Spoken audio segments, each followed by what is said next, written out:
Hey, community comrades and friends. I'm LaCreshia Birts. I'm the Organizing Policy Associate at Community Renewal Society.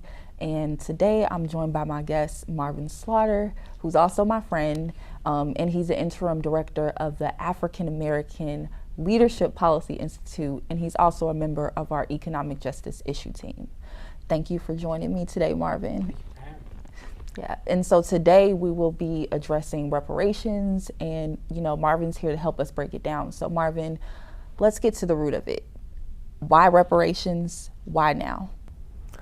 It's a vital policy for the African American community. To be specific, the Black American community. Reparations, it all starts with the racial wealth gap, which has its start with slavery. African Americans contributed between $1 and $5 trillion to the white economy before 1860. We never got paid for any of that labor. We were basically the startup capital for these United States of America. We were the collateral for the stock market. We built so much of the infrastructure of this country and never actually got an opportunity to partake in the wealth that we created. If you look at many different policy things like black codes, vagrancy laws, redlining, these are things post-slavery that have all contributed to the immense wealth gap that we're experiencing today. I mean, and even if you want to look at the over 100 different recorded instances of genocide and displacement experienced by Black Americans, and there are a few examples that come to mind most readily. Ocoee, Florida, where African American July Perry attempted to vote, and it caused mass hysteria, and white people from the surrounding counties decided that they wanted to come into Ocoee and basically frighten all the Black people and say that, hey, you guys cannot exercise your right to vote. And also, we've seen through the census data that after the terror that was the Ocoee, Florida massacre, there was a large amount of displacement of African Americans from Ocoee to surrounding areas. And they also sold their properties for, pennies on the dollar. It was a pittance. And when you start adding up all of these separate events, you get to the vast wealth gap that we see today, which, economists like Dr. William Darity say to ameliorate the median wealth gap is going to be at a minimum 2.7 trillion. And to ameliorate the mean is going to be at least 14.7 trillion, so about $15 trillion. Okay, but Marvin, why reparations? Oh, because without reparations, Black Americans will never actually have the opportunity to have power here in this country. Wealth, money is power here. We can't afford to run our own candidates. We can't afford the upkeep of our own, communities.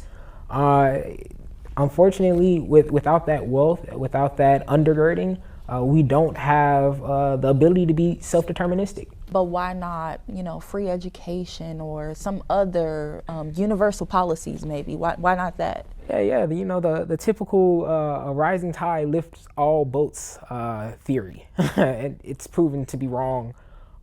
Even if you look at things like free college for all, for instance, or forgiving all student loan debt. African Americans only make up about 20% of all student loans. White borrowers borrow about 55% of all student loans. If you were to forgive student loan debt, it actually might increase the racial wealth gap due to the fact that these white people who are graduating from these colleges and universities already have an economic undergirding. They already have wealth. If you forgive their student loan debt, they're just going to go and buy houses. Whereas if you forgive Black American student loan debt, now we have medical debt to deal with. Now we have to worry about Big Mama's house. We have to worry about helping our brothers and sisters get through. And ultimately, it's just going to free us up to pay more bills. My final question. Why now? Why reparations right now? Yeah, a report came out 2-3 years ago, I think a year before the pandemic, that said that Black America was approaching zero net wealth by the year 2050. Many speculate that the coronavirus and the pandemic have kind of accelerated that timeline. And like I said, a wealthless people are a powerless people. This is America's original debt.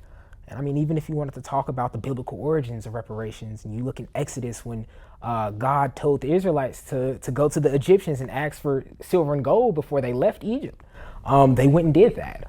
So, you know, there is biblical principle behind the idea and the advocacy for reparatory policies for Black Americans. There's been a growing movement across this country for reparations.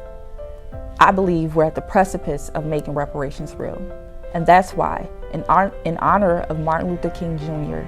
and all of our great freedom fighters who sacrificed their lives for racial and social justice, we're asking you to sign our 2022 reparations pledge. And you can do that by going to the website across the screen.